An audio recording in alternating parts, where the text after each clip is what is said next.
Beirut, Lebanese Prime Minister Saad Hariri arrived Saturday in Paris nearly 2 weeks after suddenly resigning his post from Saudi Arabia, a move that set off fears of wider instability and raised questions about whether he had willingly quit.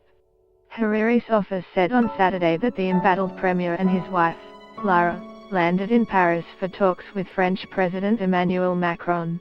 He then plans to travel to Lebanon for Independence Day celebrations next week, according to a statement from the Lebanese president. It was unclear whether Hariri would remain as prime minister or formally submit his resignation to President Michel Aoun upon his expected arrival in Beirut.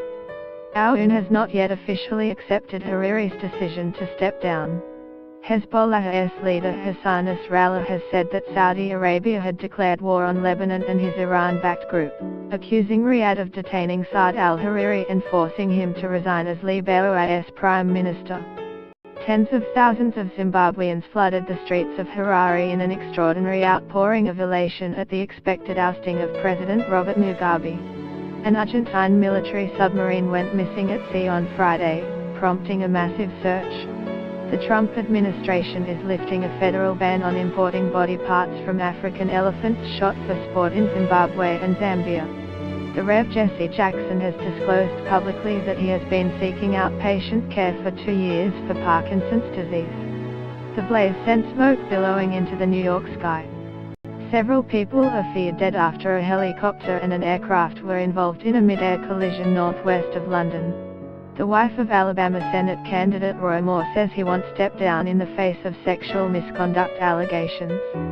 Hezbollah's leader Hassan Nasrallah has said that Saudi Arabia had declared war on Lebanon and his Iran-backed group, accusing Riyadh of detaining Saad al-Hariri and forcing him to resign as Lebanon's prime minister. Hariri's visit to Paris caps what was a mysterious and extended stay in the Saudi capital, Riyadh, following his resignation on November 4.